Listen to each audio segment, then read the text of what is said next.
सबैलाई जय मसीह। आज हामी बाइबल अध्ययनलाई फेरि सुरुवात गर्नेछौँ। सहभागी सबैलाई म ख्रीष्ट येशूको नाउँमा अभिवादन गर्न चाहन्छु।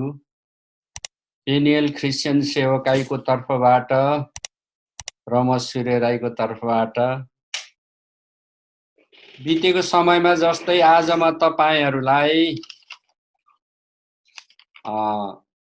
नोआले आफ्नो कामको नेतृत्व कसरी गर्नुभयो र उहाँको सम्बन्धमा बाइबलमा परमेश्वरले कस्तो अभिव्यक्ति दिनुभएको छ, यी कुराहरू आज हामी हेर्नेछौँ। उत्पत्तिको पुस्तक 6 अध्यायको 1 पददेखि 12 पदसम्म हामीले हेर्यौं भने त्यहाँ दुईवटा वंशको कुराहरू हामीले पाउनेछौँ। एउटा चाहिँ कैनबाट आएका सन्तानहरूको वंश, अर्को चाहिँ सेतको वंश। अनि समय बित्दै जाँदा कैनको वंशहरू, जसलाई बाइबलमा अधार्मिक सन्तानहरू भनेर मानिएको छ, अनि सेतबाट आएका छोराछोरीहरू, सन्तानहरूबाट आएका मानिसहरूलाई चाहिँ धार्मिकताको वंश अर्थात् परमेश्वरको छोराहरू भनेको छ। यिनीहरूको बीचमा समय बित्दै जाँदा वैवाहिक सम्बन्धहरू भयो। सेतको वंशका छोरीहरू कैनका वंशका छोराहरूले विवाह गरे, सेतको वंशका छोराहरूले कैनको वंशको छोरीहरू विवाह गरे र सेतको वंशबाट आएका परमेश्वरको मानिसहरू र कैनको वंशका मानिसहरू आपसमा मिसिएपछि जनसङ्ख्या पनि बढ्दै गयो र मानिसहरूको बीचमा दुष्टताले पनि आफ्नो आकार बढाउँदै लग्यो। र त्यो समयमा पृथ्वीको मानिसहरूको हृदयमा भएको विचार र त्यसमाथि भएको भावना खराबै मात्रै भएको भनेर परमेश्वरले भन्नुभएको छ। परमेश्वरले मानिसहरूको असल मन, विचार, भावना, ध्येय पाउनु भएन। अनि ती मानव समुदायको आपसी व्यवहार, उनीहरूको परिवार, उनीहरूले अर्को समूहसँग, अर्को परिवारसँग गर्ने व्यवहारहरू, अनि उनीहरूले राखेको कायम गरेको सम्बन्धहरू, चाहे पारिवारिक सम्बन्ध होस् वा छिमेकीको सम्बन्ध होस् या समुदायगत सम्बन्ध होस्, यो सम्बन्धहरूमा परमेश्वरले के पाउनुभयो भन्दा हिंसात्मक गतिविधि पाउनुभयो, हत्या पाउनुभयो। अनि त्यो समयका मानिसहरू अश्लील पनि हुँदै गए, यौन हिंसाहरू पनि बढ्दै गयो, अश्लीलताहरू धेरै बढेर गयो। अनि त्यो समयका मानिसहरू कयौं पापहरू जानी जानी गर्थे, नजानिकन अज्ञानमा भएको पापहरूको त संख्याको कुरै नगरौं। अनि यो सबै जब मानिसहरूको जातिहरू बढेर गयो, परिवारहरू बढेर गयो, यो सबै कुराहरू देखेपछि बाइबलमा लेखेको छ परमेश्वरले अफसोस गर्नुभयो। अफसोस गर्नु भन्ने कुराले के बुझिन्छ भन्दाखेरि परमेश्वरले मानव जातिको निम्ति जो काम गर्नुभएको थियो, त्यो काम समग्रमा छोटकरीमा भन्ने हो भने दुई प्रकारको काम थियो प्रियहरू।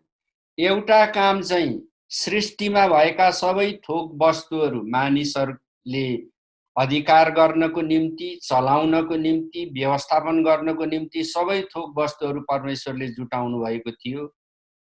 अनि दोस्रो कुरा चाहिँ के हो भन्दा त्यसमाथि शासन गर्ने अधिकार मानव जातिलाई दिनुभएको थियो। अनि परमेश्वरले दिनुभएको यो कुराहरू मानव जातिमा क्रमशः आइ नै रहेको थियो। तर मानिसहरूले परमेश्वरको वचनलाई, परमेश्वरको व्यवहारलाई, परमेश्वरमाथिको विश्वास र भक्तिलाई पन्छाएर आफ्नै प्रकारको स्वच्छन्द तरिकाले निजी जीवनमा, सम्बन्धमा चल्दै गएको हुनाले परमेश्वरले धेरै दिक्क मान्नुभयो, अफसोस गर्नुभयो भनेर भनेको छ। अनि अब परमेश्वरले मानव जातिमाथि जो दया देखाउनु भएको थियो, जो कृपा गर्नुभएको थियो, परमेश्वर दयाको खानी हुनुहुन्छ अनि धीरजी हुनुहुन्छ, पापलाई झट्टै सजाय दिएर मानिसलाई नाश गरी हाल्नुहुन्न, तर धेरै धैर्य धारण गर्नुहुन्छ, मानिसलाई पर्खिनुहुन्छ। यो परमेश्वरको स्वभाव हामी परमेश्वरले मानव जातिलाई दिएको व्यवस्थामा नै हामी पाउँछौँ। अब यस्तो स्वभाव भएको दयालु परमेश्वर चाहिँ मानिसहरूको त्यो चाल देखेपछि उहाँ धेरै दिगदार भएपछि उहाँले न्याय गर्ने विचार गर्नुभयो। परमेश्वरको न्याय त्यतिखेर के को रूपमा आयो? जल प्रलयको रूपमा आएको छ प्रियहरू। जल प्रलयद्वारा त्यस समयको संसारको इन्साफ भयो, पानीद्वारा इन्साफ भयो।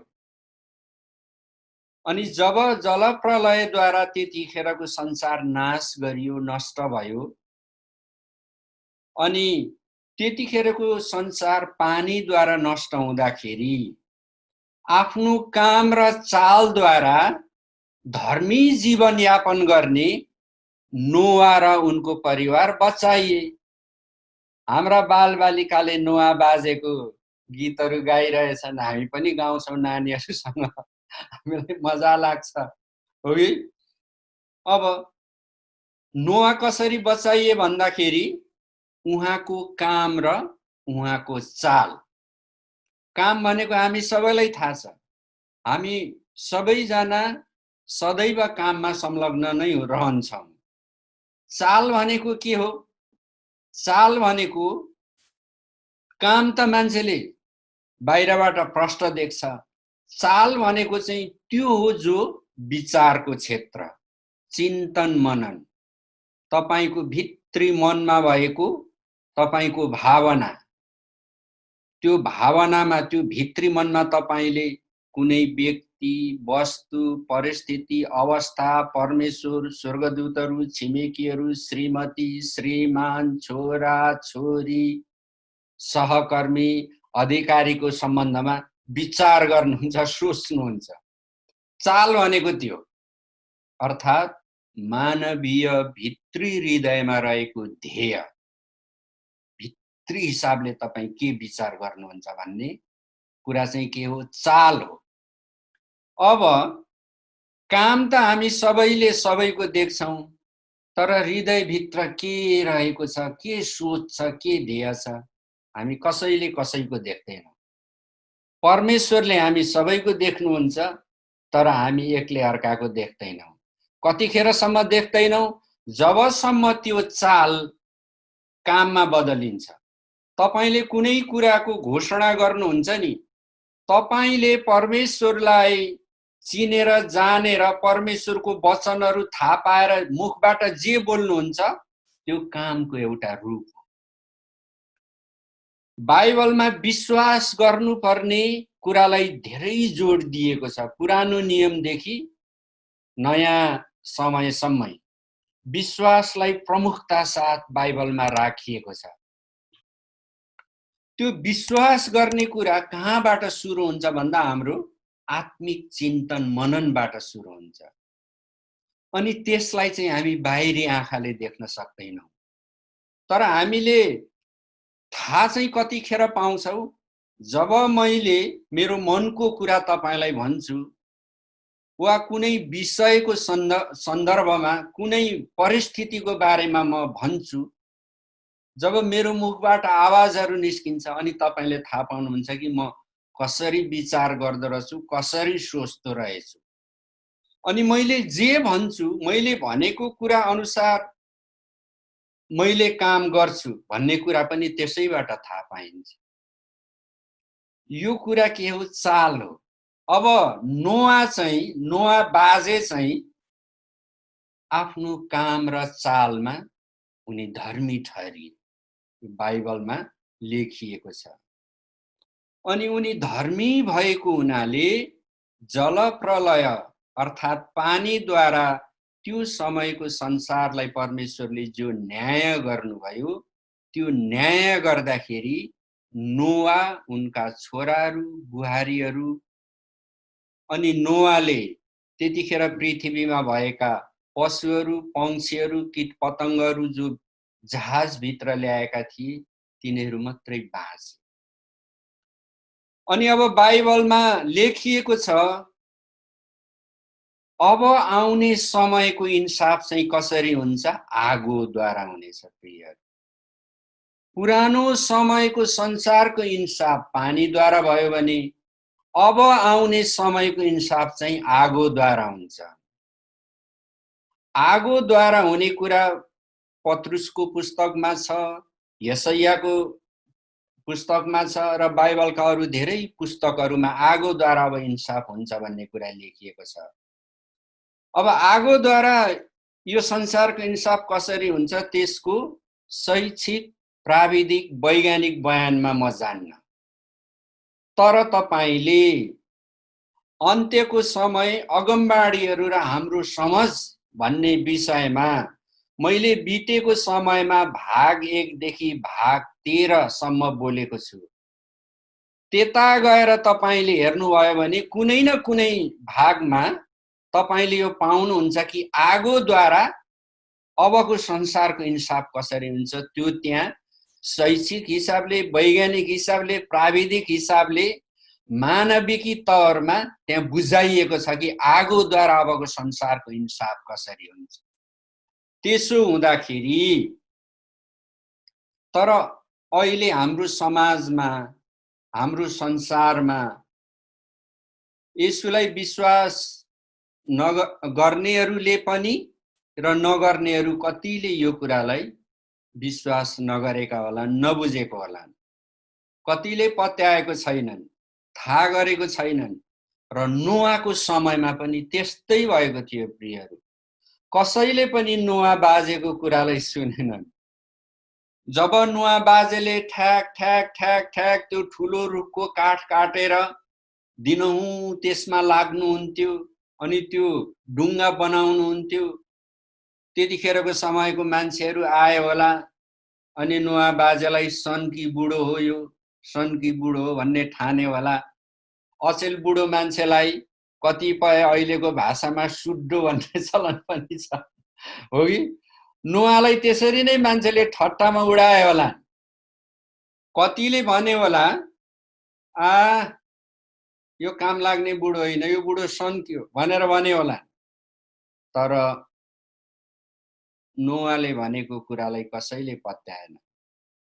अनि कति चाहिँ पल्लो गाउँ गएर, पल्लो समूहमा गएर भने होला त्यो टोलमा त त्यो एउटा नोआ बुढो छ, त्यो बुढो त सन्के छ, अब यो सारा संसार पानीले डुब्छ अरे, एकदम जहाज पो बनाउँदैछ। अनि त्यो गाउँका मान्छेहरू हाँसे होला, ठट्टा गरे होला, हो कि? तर के भयो? जब जल प्रलय भयो 150 दिनसम्म पृथ्वीमा पानी पर्यो। 150 दिन प्रियहरू, 150 दिनसम्म पानी पर्यो। मानिसहरू सबै मरे, पशु पन्छीहरू सबै मरे, केवल नोआ र उहाँको परिवार अनि नोआले जहाजभित्र ल्याएको पशुहरू, पन्छीहरू, कीट पतङ्गहरू, जनावरहरू मात्रै बाँचे।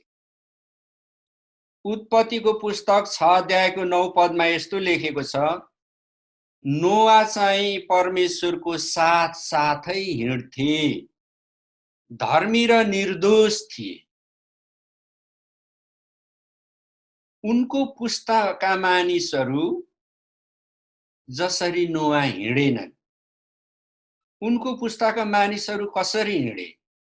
उनको पुस्ताका मानिसहरूको पेशा के थियो, व्यवसाय के थियो? उनको पुस्ताको मानिसहरूको प्रतिस्पर्धा के थियो भन्दा हिजो आजको भन्दा सरल र सहज थियो होला निश्चय नै पनि। किनभने हिजो आज मानिसको जीवनमा जुन जटिलता, कामको विविधता, प्रतिस्पर्धा छ, निश्चय नै त्यो समयमा त्यो थिएन। तथापि मानिसको चाल भनेको भित्र हृदयको इच्छा, आकांक्षा, त्यसले प्राप्त गर्न खोज्ने कुरा, अनि त्यो प्राप्त गर्नको लागि उसमा भएको भावना, अनि त्यो प्राप्त गर्न उसले अपनाउने तरिका, यो चाहिँ के हो? देखिँदैन, यो चाल हो। बाहिर हेर्दा सबै राम्रो देखिन्छ, तर मानिसभित्र यो किसिमको जो चाल हो नि, त्यतिखेर परमेश्वरले आफ्नो ठाउँबाट पृथ्वीका मानिसहरूलाई हेर्दा सबैको चाल बिग्रेको, काम बिग्रेको, तिनको भावना, तिनको मनको भावना सदैव खराबै मात्रै भएको पाउनुभयो, अनि उहाँ दिक्क हुनुभयो, अनि परमेश्वरले न्याय गर्नुभयो। अब नोआको समयमा मान्छेहरू आफ्नै नाउँ राख्ने, आफ्नो वर्चस्व कायम गर्ने अर्थात् नियन्त्रण गर्ने, त्यस्ता कुराहरूमा ती मानिसहरू, नोआका गाउँलेहरू तल्लीन थिए, अनि त्यो विचार भएको हुनाले उनीहरूको व्यवहार पनि त्यस्तै हुन्थ्यो, हैन? तर नोआले चाहिँ त्यतिखेर मानिसहरूको जे चलन थियो, जस्तो व्यवहार थियो, त्यो भन्दा आफूलाई अलग्ग राखे। अलग्ग राखेर नोआको चाल पनि त्यही प्रकारको भएको हुनाले परमेश्वरले नोआलाई चाहिँ धर्मी ठहराउनु भयो। दुई कुराको हिसाबले, कामको हिसाबले, चालको हिसाबले, हो कि? अब हिब्रू 11 को 7 पद तपाईले पढ्नुभयो भने नोआको बारेमा त्यहाँ भनेको छ, नोआले जसरी काम गर्नुभयो, अनि नोआ जसरी त्यो समयमा चल्नुभयो, नोआ चाहिँ भ्रष्ट तरिकामा चल्नु भएन, अनि बाँकी मानिसहरूको लहैलहीमा, उनीहरूको जीवनको पद्धतिमा, उनीहरूको प्रकारले सोच्नु भएन, उनीहरूको प्रकारले हिँड्नु भएन। यो कुरा चाहिँ नोआको चालको कुरा गरिँदैछ, अर्थात् आत्मिकी जीवनको कुरा गरिँदैछ।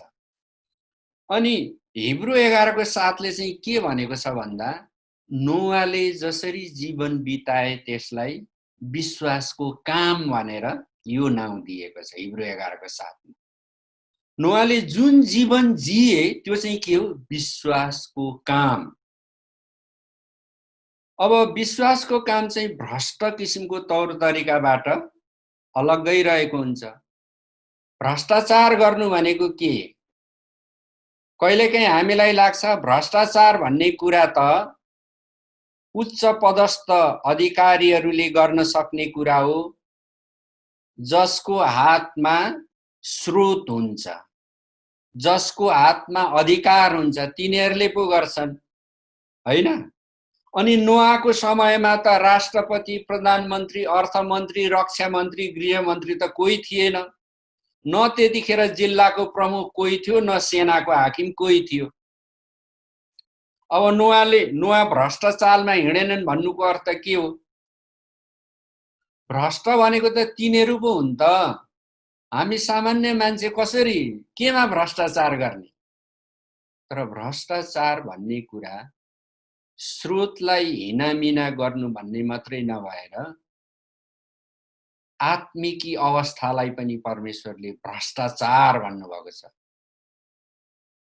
नेपालीमा एउटा उखान छ नि, यो मान्छे सोझो छ, किन सोझो भएको भन्दा बाङ्गो हुने मौका नपाएर। मान्छे सोझो छ, किन सोझो भएको भन्दा बाङ्गो हुने मौका नपाएर। बाङ्गो हुने मौका अथवा त्यो तहमा, त्यो स्तरमा, त्यो पहुँचमा पुगोस् त यो मान्छे बाङ्गो हुन्छ कि हुँदैन?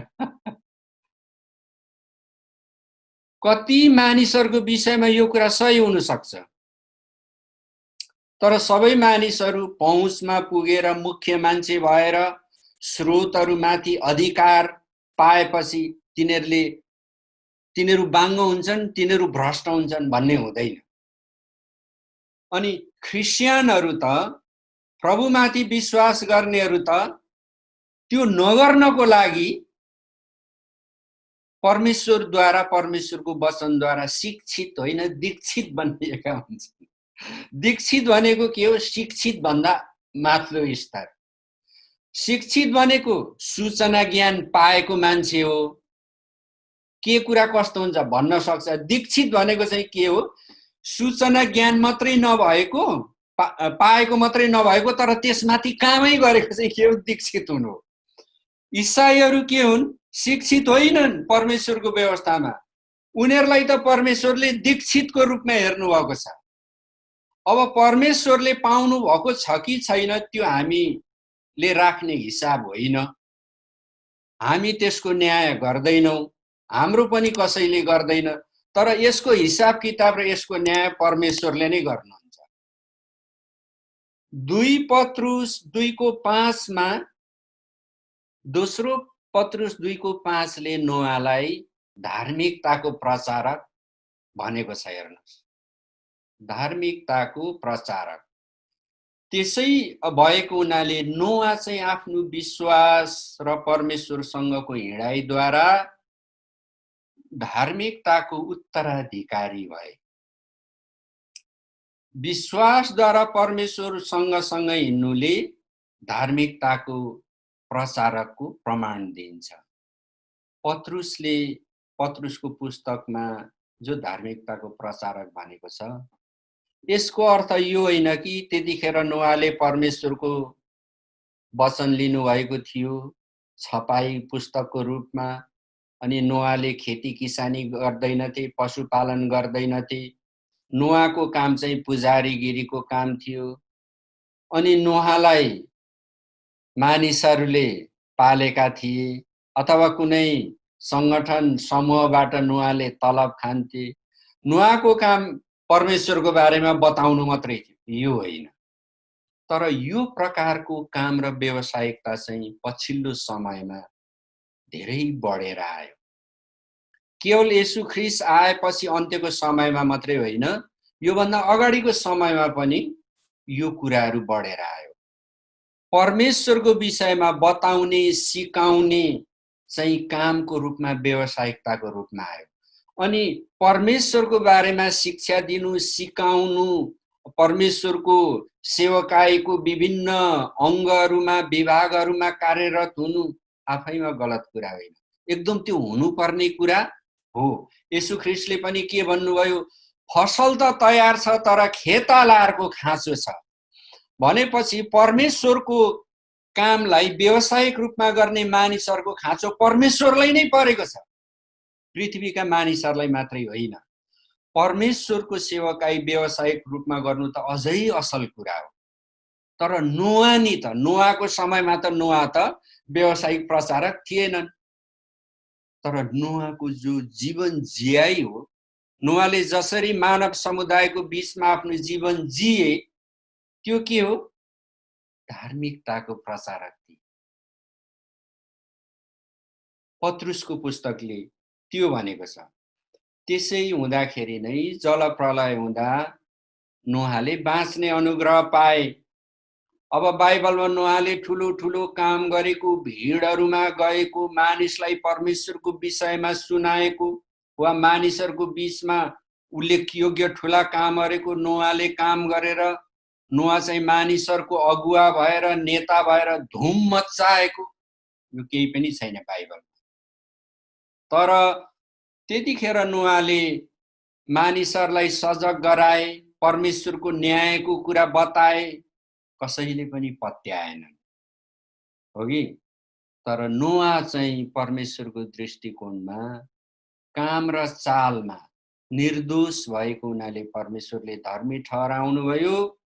अनि नोआको समयमा भएको जलप्रलय चाहिँ मानव जातिहरूमा परमेश्वरको न्याय हुन्छ भन्ने कुरा हामी मानिसले बुझ्नको निम्ति, प्रमाण पाउनको निम्ति एउटा ठुलो घटना हो। कहिलेकाहीँ मानिसहरूको विचार यस्तो हुन्छ, स्वर्ग छ कि छैन, को गएर आएको छ र, कसले देखेको छ र? मान्छेले भनेको न हो यो?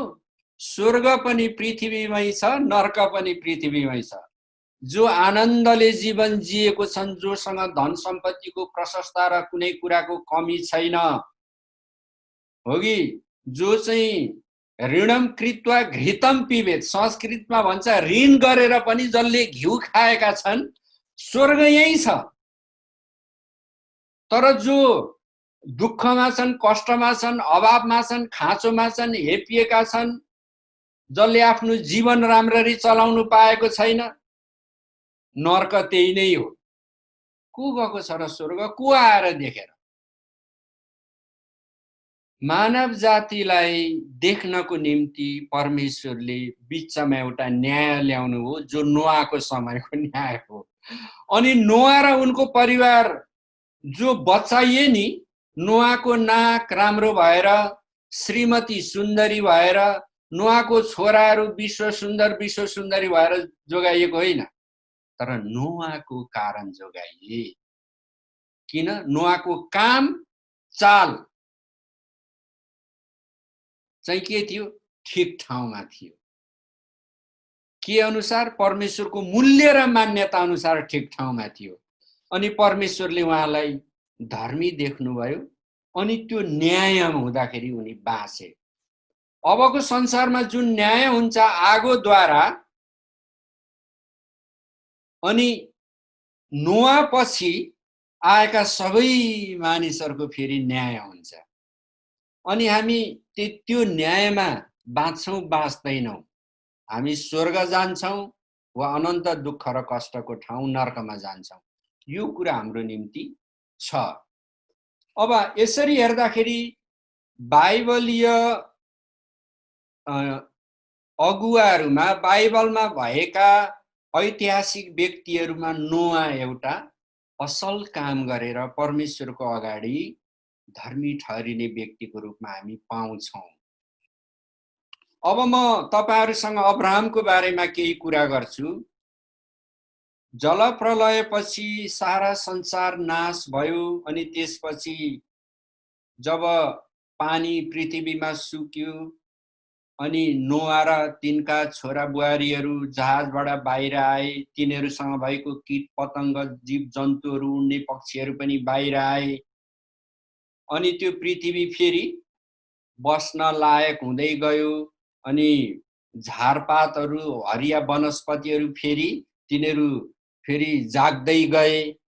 तर नोहाको जल प्रलय हुँदा प्रियहरू ठुलो परिवर्तन पृथ्वीको सतहमा आएको थियो।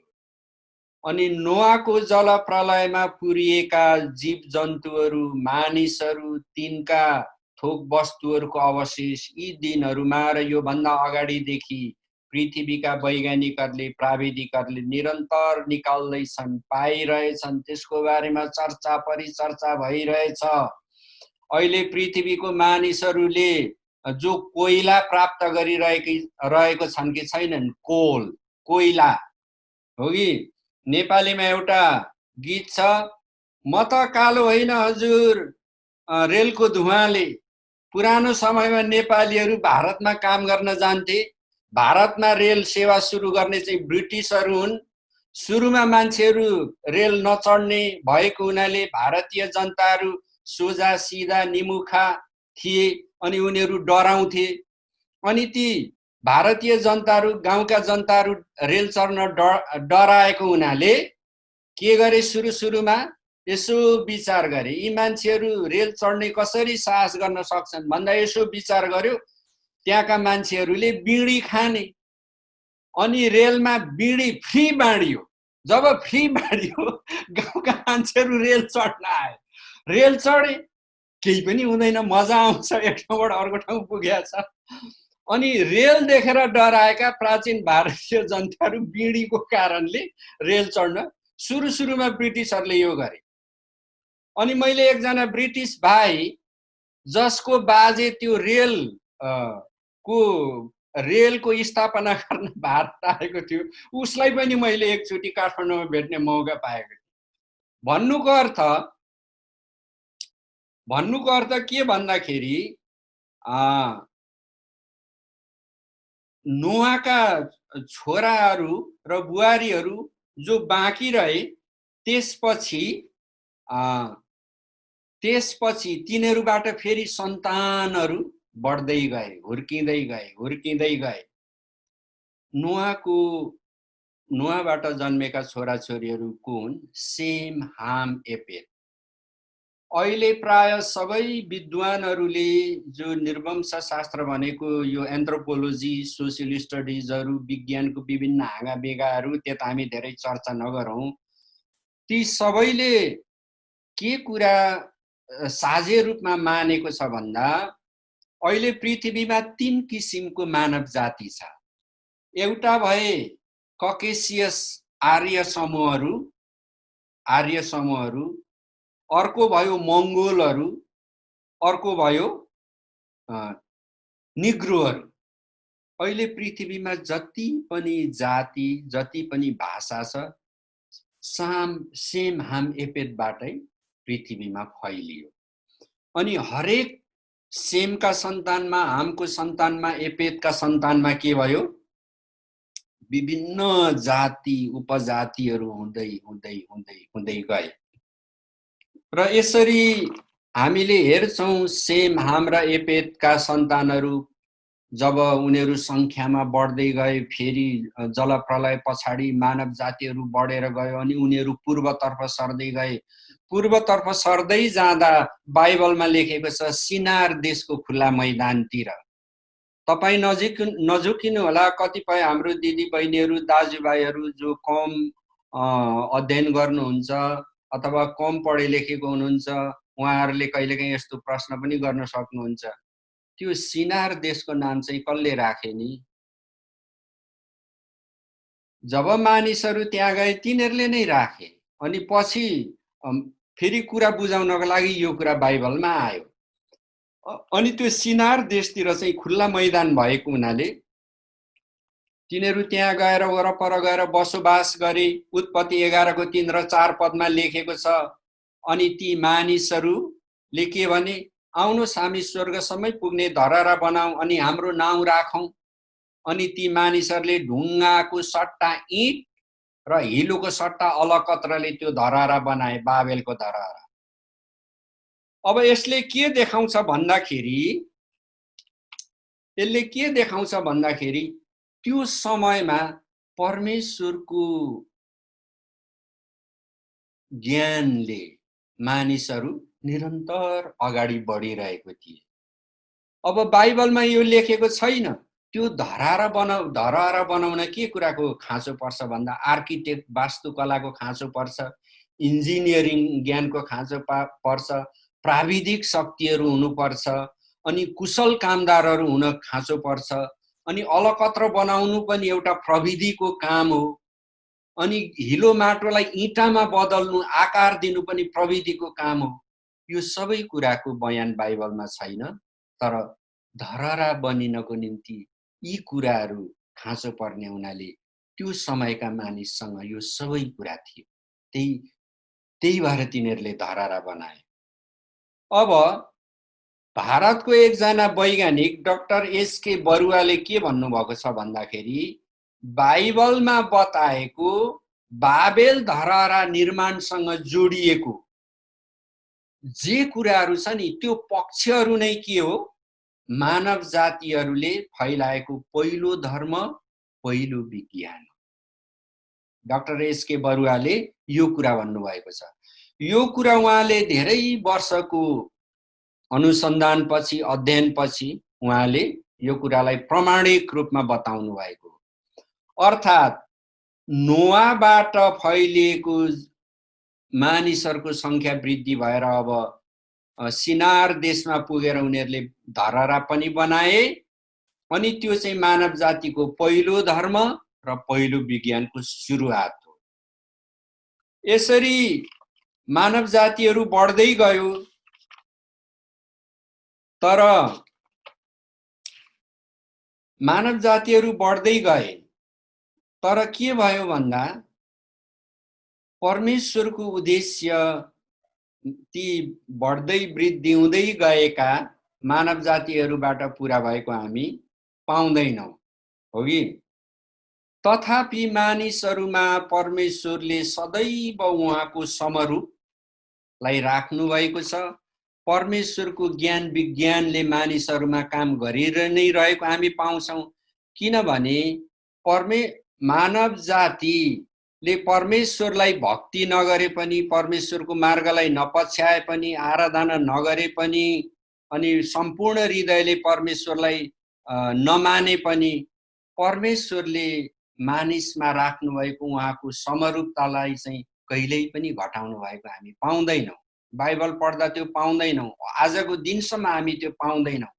किनभने परमेश्वरले सृष्टि गर्नुभएको सबै थोक वस्तुमाथि काम गर्ने अधिकार चाहिँ मानिसलाई दिनुभयो। अनि काम गर्नु भनेको काममा के हुन्छ? क्षमता हुन्छ। मानिसले पाएको त्यो क्षमता, काम गर्ने क्षमता, मानिसमा त्यो क्षमता किन दियो भन्दा परमेश्वरको उद्देश्य चाहिँ के हो? पृथ्वीमा स्वर्गको राज्य स्थापना गर्नु परमेश्वरको मूल उद्देश्य हो। त्यसैले परमेश्वरको ज्ञान, विज्ञान र परमेश्वरले मानिसलाई दिएको क्षमता चाहिँ कहिल्यै पनि घट्दैन, घटाउनु भएको छैन। उहाँ परमेश्वरले कन्जुस गर्नु भएको छैन। वास्तवमा हेर्ने भने मानिसमा भएको क्षमता स्वर्गमा भएको सुन्दरता हो, वैभव हो, स्वर्गमा भएको सिंहासन, स्वर्गीय स्थानहरू हो र स्वर्गमा भएको महिमा नै के हो? मानिसले पाएको क्षमता हो। यो सबै कुराको स्रोत परमप्रभु स्वयं हुनुहुन्छ। अनि यो सबै कुराहरू मानिसलाई परमेश्वरले किन दिनुभयो भन्दा स्वर्गको जस्तै राज्य पृथ्वीमा स्थापना गर्नको निम्ति। मानिसहरू स्वर्गबाट यहाँ किन पठाइए भन्दा परमेश्वरको इच्छालाई पूरा गर्नको निम्ति। येशू ख्रीष्टले चेलाहरूलाई सिकाउँदाखेरि के भन्नुभयो भन्दा स्वर्गमा परमेश्वरको जस्तो इच्छा छ त्यस्तै पूरा होस्, स्वर्गमा भएको स्वर्गीय राज्य चाहिँ पृथ्वीमा आओस् भनेर तिमीहरूले प्रार्थना गर। प्रार्थना गर्नुको उद्देश्य काम गर। अनि स्वर्गीय राज्यलाई पृथ्वीमा ल्याउन काम गर्नुपर्छ भन्ने कुरा हामी प्रेरितहरूको शिक्षाबाट पनि पाउँछौँ। अनि प्रेरितहरूले येशू ख्रीष्टले गर्नुभएको सेवकाईलाई, येशू ख्रीष्टले दिनुभएको शिक्षालाई, सन्देशलाई, येशू ख्रीष्टले गर्नुभएको अचम्मको कामहरूलाई, पवित्र आत्माको दान वरदानको प्रकटीकरणहरूलाई के भनिएको छ? राज्यको सुसमाचार भनिएको छ। प्रियहरू, त्यो सबै काम किन गर्ने? राज्यको सुसमाचार बढ्नको निम्ति, अर्थात् परमेश्वरको स्वर्ग राज्य पृथ्वीमा ल्याउनको निम्ति। यस कारण परमेश्वरले मानिसलाई उहाँको सृष्टिमा भएका सबै थोकमाथि शासन गर्ने अधिकार दिनुभयो। अनि त्यहाँ काम दिनुभयो। अनि काम गर्नको निम्ति जो क्षमता हो नि त्यो पनि परमेश्वरले दिनुभयो, ताकि स्वर्गको राज्य विस्तार होस्। र परमेश्वरले हरेक काममा हरेक मानिसलाई कामको लक्ष्य र उद्देश्य जोडिदिनु भएको छ। लक्ष्य के हो? परमेश्वरको राज्य ल्याउनु। उद्देश्य के हो? हरेक व्यक्तिले गरेको कामले सर्वाङ्गीन विकास हुनु चाहिँ हामीले गरेको कामको उद्देश्य हो। तपाईं जुनसुकै काममा संलग्न हुनुभएको होस्, whether you preach gospel, whether you pastoring a church, or you may be a minister, whatever you are, but your work, your involvement relates to God's kingdom in many ways. त्यसैले उद्देश्य चाहिँ के हो? हामीले गरेको कामबाट सर्वाङ्गीन विकास। सर्वाङ्गीन विकास भनेको केवल शरीरको भौतिक विकास होइन, आत्माको विकास। सुसमाचारमा मात्रै के छ? सर्वाङ्गीन विकास छ। होलिस्टिक डेभलपमेन्ट के छ? सुसमाचारमा छ। त्यसले आत्मा र शरीर दुवैको उन्नति, प्रगति र त्यसको स्थानको कदर गर्छ, बिना कुनै भेदभाव।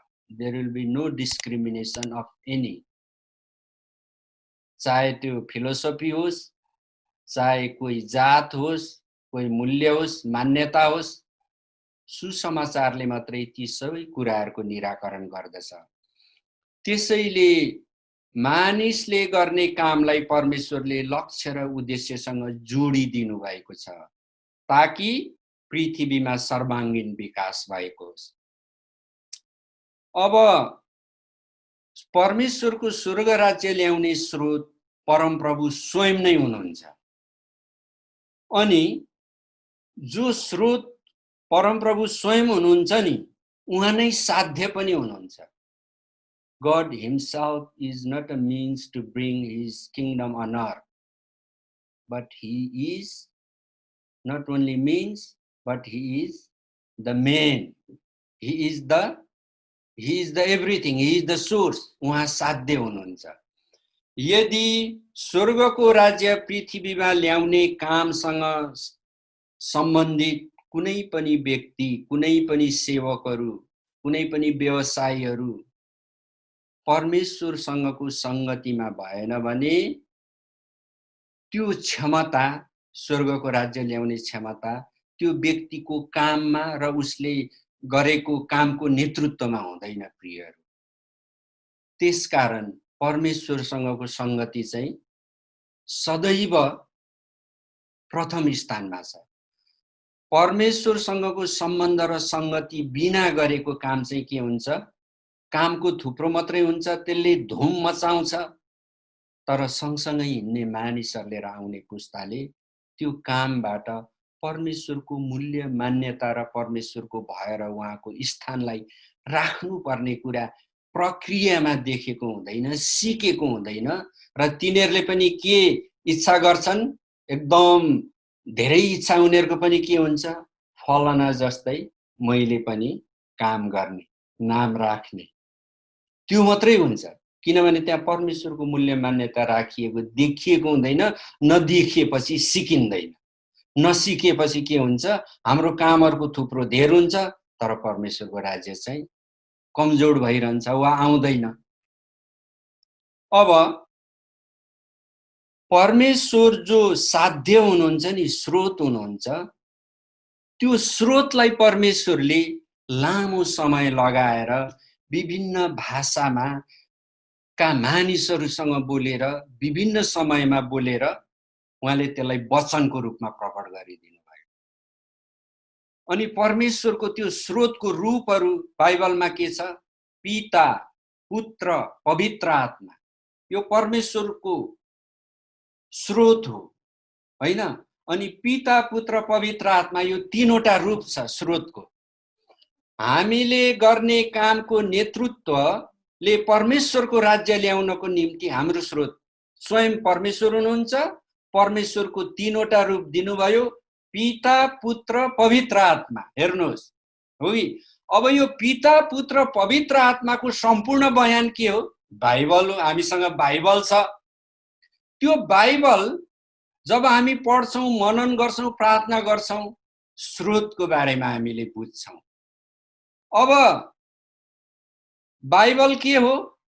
ग्रीक भाषामा बिब्लियो भनेको छ। बिब्लियो भनेको पुस्तकहरूको मुठा भनेको। ती पुस्तकहरू जो विभिन्न देशमा, विभिन्न भाषामा, विभिन्न समयमा लेखियो, तर परमेश्वरको आत्माको नियन्त्रणमा यी पुस्तकहरू चाहिँ मैले मेरा मान्छेहरूसँग बोलेको हो है भनेपछि बाइबललाई सङ्कलन गर्न पनि परमेश्वरले नै मान्छे खटाउनुभयो, सङ्कलित भयो। हो, यो बाइबल, पुस्तकहरूको मुठा बाइबल के हो? स्वर्गको राज्य पृथ्वीमा स्थापना गर्नको लागि तपाईं र मलाई चाहिने स्रोत हो। अब त्यो स्रोतले के गर्छ? तपाईंले गरेको कामको नेतृत्वलाई, मैले गरेको कामको नेतृत्वलाई, हाम्रो मण्डलीले, मिसनले, हाम्रा व्यावसायिक मानिसहरूले गरेको कामको नेतृत्वले के गर्छ? परमेश्वरको राज्य पृथ्वीमा ल्याउनको निम्ति सघाउ पुर्याउँछ। Every work gonna be contribute to establish the kingdom of God on earth. That is why we are here to talk about. That is what the gospel of Jesus Christ says. हो कि? त्यसो हुनाले बाइबलको पुरा अर्थ के हो भन्दाखेरि बाइबलले हामीलाई तीनटा कुरा धेरै जोडसँग भनेको म पाउँछु। सुशासन, सुशासन, सुशासन, गुड गभर्नेन्स। गुड गभर्नेन्स के हो? बाइबलको मुख्य विषय हो। Governing yourself, family, community, your city, your state, your nations, Bible helps people to have a very good governance. Bible contribute, teach to build structure, formulate policies, formulate programs, strategy, everything. Those things are embedded in Bible. Even I would like to say that UNO was from Bible. UNO संयुक्त राष्ट्र संघको मूल्य मान्यता के हो? परमेश्वरको मूल्य मान्यता हो वास्तवमा भन्नु हो भने एक अर्थमा। तर मैले यसलाई नाराको रूपमा भनिरहेको छैन है प्रियहरू।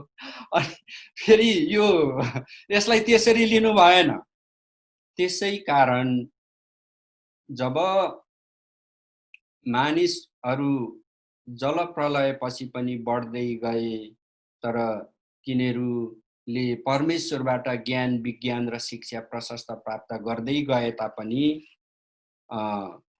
उनीहरूले परमेश्वरको मूल्य मान्यतालाई फेरि पछ्याउनु छोडी कमजोर हुँदै गयो मण्डलीहरू।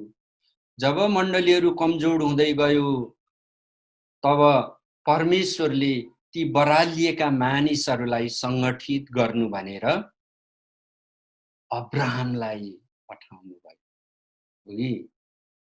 मानिसहरूले परमेश्वरको स्रोतलाई उपयुक्त गरे तर कामको थुप्रो मात्रै लाग्यो, तर परमेश्वरको राज्य चाहिँ कमजोर हुँदै गयो।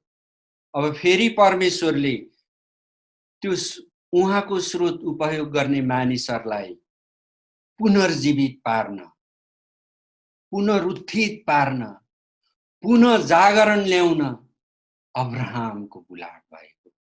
अब्राहमको बारेमा म अर्को पाठमा तपाईहरुसँग राख्नेछु।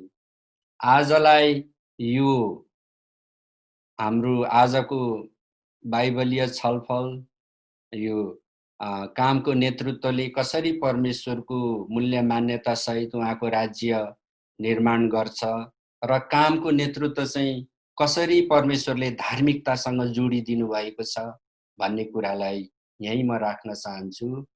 तपाईहरु सहभागी हुनुभएकोमा धन्यवाद। फेरि हामी अर्को